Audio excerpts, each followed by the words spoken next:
Assalamualaikum warahmatullahi wabarakatuh.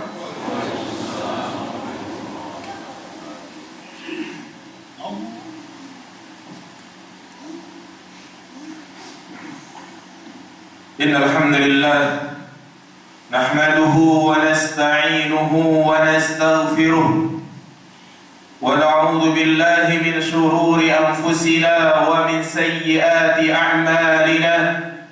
من يهده الله فلا مضل له ومن يضلل فلا هادي له أشهد أن لا إله إلا الله وحده لا شريك له وأشهد أن محمدا عبده ورسوله لا نبي بعده اللهم صل على محمد وعلى آل محمد.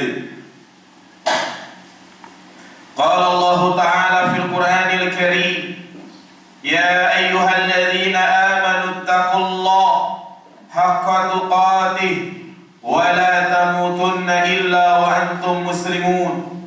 وقال النبي صلى الله عليه وسلم فإن أصدق الحديث كتاب الله وخير الهدي هدي محمد صلى الله عليه وسلم وشر الأمور محدثاتها فإن كل محدثة بدعة فإن كل بدعة ضلالة وكل ضلالة في النار. أما بعد أيها الإخوة أعزني الله وإياكم جميعا. Jamaah salat Jumat yang dirahmati Allah Subhanahu wa taala. Alhamdulillah, senantiasa dan tidak henti-hentinya kita terus memuji dan bersyukur kepada Allah Subhanahu wa taala atas segala nikmat yang Ia limpahkan kepada kita semua. Di antara nikmat yang Allah berikan kepada kita saat ini adalah kemudahan untuk bisa melaksanakan apa yang menjadi kewajiban kita, yaitu sholat Jumat secara berjamaah. Dan marilah kita wujudkan ungkapan syukur kita kepada Allah dengan senantiasa meningkatkan keimanan dan ketakwaan kepadanya, menggunakan nikmat-nikmat tersebut untuk menjalankan segala perintahnya dan menjauhi segala larangannya. Ingatlah, ketakwaan merupakan kunci seseorang menjadi mulia di sisi Allah Subhanahu wa taala. Inna akramakum indallahi atqakum. Sesungguhnya orang yang paling mulia di antara kalian di sisi Allah adalah orang yang paling bertakwa. Jamaah salat Jumat yang dirahmati Allah Subhanahu wa taala, ketahuilah sesungguhnya setiap kepala keluarga, baik itu suami maupun ayah, kelak pada hari kiamat akan dimintai pertanggungjawaban oleh Allah Subhanahu wa taala. Rasulullah sallallahu alaihi wasallam menegaskan, kullukum ra'in wa kullukum mas'ulun an ra'iyatihi. Setiap kalian adalah pemimpin dan akan dimintai pertanggungjawabannya atas kepemimpinan tersebut. Wa rajulu ra'in ala ahli baitihi wa mas'ulun an ra'iyatihi. Dan setiap laki-laki adalah pemimpin di tengah-tengah keluarganya dan dia akan dimintai pertanggungjawaban oleh Allah Subhanahu wa taala. Dan ingatlah, tanggung jawab kita sebagai seorang suami, kewajiban kita sebagai seorang ayah bukan hanya sekedar memberikan nafkah lahir dan batin, bukan hanya sekedar memberikan tempat tinggal, memberikan uang belanja, memberikan makan dan minum dan yang lainnya, tetapi lebih dari itu, di antara kewajiban kita sebagai seorang suami, sebagai seorang ayah yang paling penting adalah menjaga keluarga kita dari dahsyatnya api neraka. Allah Subhanahu wa taala menegaskan, ya ayyuhalladzina amanu qu anfusakum wa ahlikum nara waquduha an-nas wal hijara 'alaiha malaikatun giladun shidad la ya'suna Allah ma amarahum wa yaf'aluna ma yu'marun. Wahai orang-orang yang beriman, jagalah diri kalian dan keluarga kalian dari api neraka. Allah tidak hanya menyuruh kita saja untuk menjaga diri kita dari api neraka, tetapi juga Allah menyuruh kita untuk menjaga keluarga kita, istri kita, anak-anak kita dari api neraka. Yang bahan bakar neraka adalah batu dan manusia. Terdapat di dalamnya malaikat yang keras, yang sangat beringas, yang mereka tidak pernah bermaksiat kepada Allah Subhanahu wa taala, selalu taat atas apa yang Allah perintahkan kepadanya. Dan di antara bentuk menjaga keluarga dari api neraka adalah tidak membiarkan kemungkaran terjadi di tengah-tengah keluarga kita. Tidak membiarkan kemaksiatan dilakukan oleh istri kita, oleh anak-anak kita. Wajib bagi setiap kepala keluarga untuk menegakkan al-amru bil ma'ruf wan nahyi 'anil munkar. Ini merupakan salah satu prinsip dalam Islam yang merupakan kewajiban kita bagi setiap muslim.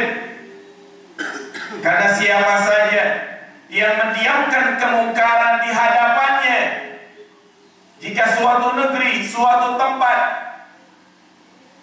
kemungkaran merajalela, kemaksiatan terdapat di mana-mana, tidak ada seorang pun yang mengingatkan, maka tunggulah malapetaka. Itulah perbuatan yang mengundang murka Allah Subhanahu wa taala. Allah sebutkan di dalam Al-Qur'an, lu'inal ladzina kafaru min bani Israil ala lisani Daud wa ibn Isa wa ibn Maryam dzalika bima 'asaw wa kanu ya'tadun kanu la yatanahawna 'an munkarin fa'aluh. Dilaknat orang-orang kafir dari Bani Israel melalui lisannya Nabi Daud dan Nabi Isa bin Maryam, disebabkan karena mereka berbuat maksiat dan melampaui batas. Apa kemaksiatan yang mereka lakukan yang membuat Allah melaknat mereka, yang membuat Allah binasakan mereka? Kanu la yatanahawna an munkarin fa'alu. Disebabkan karena mereka mendiamkan kemungkaran terjadi di tengah-tengah mereka. Karenanya kewajiban kita sebagai seorang muslim untuk menegakkan al-amru bil ma'ruf wan nahyi 'anil munkar, mengajak manusia kepada kebaikan dan mengingkari kemungkaran semampu kita. Nabi mengatakan, man ra'a minkum munkaran falyughayyirhu bi yadihi. Barang siapa yang melihat kemungkaran, maka rubahlah dengan tangannya. Fa illam yastati fa bi lisani. Jika dia tidak mampu merubah dengan tangannya, maka rubahlah dengan lisannya. Jika dia tidak mampu juga, maka hendaknya dia membenci di dalam hatinya. Karena itulah seorang suami maupun ayah yang mendiamkan kemungkaran di tengah-tengah keluarganya, maka jangan harap dia bisa masuk ke dalam surga. Rasulullah SAW memberikan ancaman yang sangat keras. Salasatun la yadkhuluna al-jannata wa la yanzurullahu ilaihim. Ada 3 kelompok manusia yang mereka tidak akan masuk ke dalam surga dan Allah tidak akan memandang mereka. Lihatlah jemaah sekalian, Allah gabung 2 azab yang sangat pedih. Azab secara fisik dan azab secara psikis. Ketika seseorang tidak masuk ke dalam surga, berarti dia masuk ke dalam neraka yang terdapat di dalam siksaan yang amat dahsyat. Dan Allah tidak akan melihat dia. Inilah azab secara psikis, di mana Allah ada zat yang menciptakan kita. Jangankan Allah Subhanahu wa ta'ala, orang tua kita saja yang dia enggan berbicara kepada kita merasa sedih. Lalu bagaimana kalau Allah tidak mau memandang kita? Siapakah 3 kelompok manusia ini? Yang pertama adalah al-'aq, anak yang durhaka kepada kedua orang tuanya. Warijal al-mutasyabbihuna bin nisa, wan nisa al-mutasyabbihatu birrijal, laki-laki yang menyerupai wanita atau sebaliknya wanita yang menyerupai laki-laki. Dan yang ketiga adalah dayyus. Dayyus alladzi la yughru ala ahli, yang tidak memiliki rasa kecemburuan di tengah-tengah keluarganya. Yakni seorang suami, seorang ayah yang mendiamkan kemaksiatan, kemungkaran terjadi di tengah-tengah keluarganya. Jamaah sholat Jumat yang dirahmati Allah Subhanahu wa ta'ala, seperti apakah potret suami yang dayyus? Ya Allah harapkan baginya masuk ke dalam surga. Seperti apakah potret ayah yang dayyus? Di antaranya adalah seorang ayah, seorang suami yang mendiamkan istrinya, putri-putrinya keluar rumah, tidak menutup aurat, membiarkan istrinya, anak perempuannya keluar rumah tidak memakai jilbab, membiarkan memakai baju yang ketat transparan, terlihat auratnya. Maka ini ada tanggung jawab bagi seorang suami maupun ayah untuk melarangnya, menasehatinya, mengingatkannya. Ingatlah, wanita adalah aurat yang harus ditutupi tubuhnya, kecuali wajah dan telapak tangannya. Apa kata Nabi Sallallahu Alaihi Wasallam? Al-mar'atu aurah, wanita adalah aurat. Fa'idha kharajat istashrafa syaitan, apabila wanita keluar rumah tidak menutup auratnya, maka syaitan akan membuat dia indah. Inilah yang menjadi fitnah besar bagi kaum laki-laki. Inilah sebab terjadinya kerusakan di mana-mana,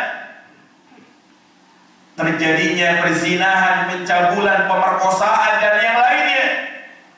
Di antara sebabnya adalah karena kaum wanita tidak menutup auratnya. Wanita-wanita yang seperti ini, mereka dijadikan oleh syaitan sebagai pancing untuk menjerumuskan anak Adam ke dalam neraka. Sahabat Abdullah bin Mas'ud mengatakan, an-nisa habailu syaitan, wanita adalah pancing-pancingnya syaitan. Ketika dia keluar rumah tidak menutup auratnya, maka sadarlah wahai para suami, sadarlah wahai para ayah, tentunya kita memiliki harapan yang sama, masuk surga satu keluarga. Tetapi apabila kita membiarkan anak kita, istri kita tidak menutup auratnya, maka jangan harap bisa masuk surga bareng. Rasulullah SAW mengingatkan, sinfani min ahli nar lam arahuma, ada 2 golongan penghuni neraka yang aku belum pernah melihatnya. Siapakah kedua golongan ini? Di antaranya adalah kasiat, ariyat, mumilat, yaitu wanita yang dia berpakaian tetapi seakan-akan dia tidak berpakaian. Terlihat bentuk postur tubuhnya, memakai pakaian yang ketat, transparan, terlihat pahanya, terlihat tubuhnya, yang menjadi fitnah bagi kaum laki-laki. Di antara potret suami maupun ayah yang dayyus adalah yang membiarkan anak perempuannya berpacaran, membiarkan anak perempuannya dibonceng oleh laki-laki yang bukan mahramnya, diajak nonton bioskop bareng, diajak ke mall bareng, tidak ada rasa kecemburuan, tidak ada rasa prihatin terhadap anaknya tersebut. Ketahuilah jamaah yang dirahmati Allah Subhanahu wa taala, Allah tidak hanya melarang perzinahan, tetapi Allah juga melarang segala perbuatan yang menjurus kepada perzinahan. Itulah kenapa Allah Subhanahu wa taala tidak mengatakan wala taznu, janganlah kalian berzina, tetapi Allah katakan wala taqrabuz zina innahu kana fahisyatan wa sa'a sabila. Janganlah kalian mendekati zina, karena sesungguhnya zina adalah perbuatan keji. Ketika Allah katakan dengan ungkapan seperti ini, artinya Allah tidak hanya haramkan zina, tetapi juga Allah haramkan wasilah-wasilah yang menjurus kepada perzinahan. Dan semua perbuatan yang menjurus kepada perzinahan diharamkan oleh Allah Subhanahu wa taala. Apa diantaranya adalah pacaran. Karena yang namanya pacaran tidak lepas dari persentuhan tangan. Sementara Nabi SAW mengatakan, la'in anna fi ra'si rijalin min hadidin khairun lahu min ayyamusam ra'atan la tahilul lahu. Seorang ditusuk dengan besi yang panas dari kepalanya tembus ke tubuhnya, itu masih lebih ringan daripada dia bersentuhan dengan wanita yang bukan mahramnya. Yang namanya pacaran tidak lepas dari berdua-duaan. Maka ketika laki-laki dan perempuan berdua-duaan di satu ruangan, di satu tempat, maka melainkan yang ketiganya adalah syaitan. Itulah zina, perbuatan yang sangat keji. Maka sebagai seorang ayah marah ketika mendapati anak perempuannya chattingan dengan laki-laki yang bukan mahramnya, bermesra-mesraan, janjian dan yang lainnya. Kemudian di antara potret suami maupun ayah yang dayus adalah yang membiarkan anak-anaknya tidak mengerjakan sholat. Ia tidak bangunkan istrinya untuk mengerjakan sholat subuh. Dia biarkan anaknya kesiangan. Maka ketahuilah jamaah yang dirahmati Allah Subhanahu wa taala, siapakah yang Allah perintahkan untuk menyuruh anak-anak untuk sholat kalau bukan kita sebagai suami maupun ayah? Allah Subhanahu wa taala mengatakan wa'mur ahlaka bis-shalah wastabir 'alaiha. Perintahkanlah keluargamu untuk sholat dan bersabarlah di atasnya. Dan juga Nabi mengatakan muru auladakum bis-shalah wa hum abna'u sab'in. Perintahkanlah anak-anak kalian untuk sholat tatkala mereka berusia 7 tahun, dan pukullah tatkala mereka berusia 10 tahun. Maka ini memberikan pelajaran penting bagi kita semua, bahwasanya yang bertanggung jawab untuk memberikan pendidikan agama kepada anak-anak adalah ayahnya, orang tuanya. Karena manusia terlahir di dunia ini dalam keadaan tidak mengetahui apa-apa, berada di atas fitrah. Apa kata Nabi SAW? Kullu mauludin yuladu ala fitrah fa abawahu yuwahhidanihi aw yunassiranihi aw yumajjisanihi. Setiap anak terlahir dalam keadaan fitrah. Orang tuanya lah yang menjadikan dia beragama Yahudi, Nasrani dan Majusi. Maka kitalah yang bertanggung jawab untuk memberikan pendidikan agama kepada keluarga kita. Jangan sampai anak kita seperti anak yatim piatu. Kita punya anak seakan-akan mereka tidak memiliki orang tua, yang mana kepala rumah tangga di luar sibuk kerja, sampai di rumah dia sibuk dengan HP-nya, tidak peduli dengan anaknya. Maka berusahalah kalau bisa anak kita bisa ngaji, bisa sholat karena kita. Itulah aset yang sangat berharga. Itulah aset yang tidak akan pernah habis, walaupun jasad kita telah habis dimakan rayap. Itulah anak yang soleh, yang menjadi dambaan orang-orang yang beriman. Apa kata Nabi SAW? Ada seorang penduduk surga, ya Allah naikkan derajatnya. Kemudian dia berkata, anna lihadzi, dari mana ini? Kemudian Allah katakan kepadanya, istighfari waladikalak, yaitu karena sebab permohonan ampun dari anakmu. Itulah keberuntungan bagi orang-orang yang memiliki anak yang soleh. Aqulu qawli hadza wa astaghfirullah li wa lakum innahu huwal ghafurur rahim.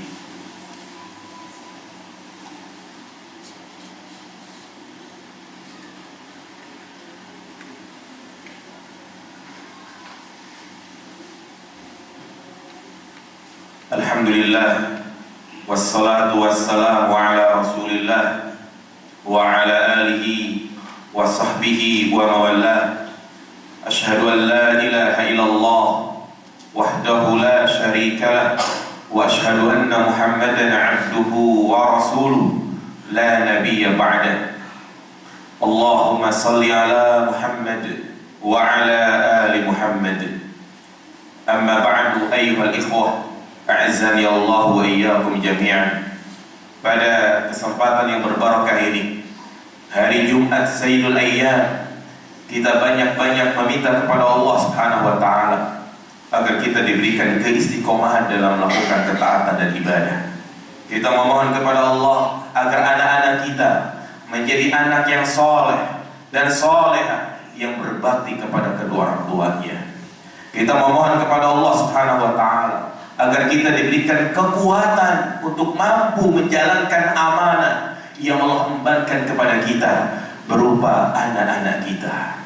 Allahumma ighfir lana wa li ikhwanina alladhina sabaquna bil iman wa la taj'al fi qulubina ghillan lil ladzina amanu rabbana innaka ra'ufur rahim. Allahumma 'allimna bima jahilna wa dzakirna minhu ma nasina. Allahumma 'izzil islam wal muslimin wa adhil syirka wal musyrikin. Allahumma 'alaika bi'ada'id din. Allahumma 'alaika bil yahudil zalimin. Allahumma 'alaika bin nasara hakidin. Allahumma aminna awtanana wa aslih a'immatana waj'alhum muhakkimina bi kitabik wa sunnati nabiyyika Muhammadin sallallahu alaihi wasallam. Allahumma farij farajal makrubin wa nafis usratal mu'sirin wa qidayna 'anil madinin. Rabbana atina fid dunya hasanah wa fil akhirati hasanah wa qina 'adzaban nar. Akhiru da'wana alhamdulillahi rabbil alamin. Aqimissalah.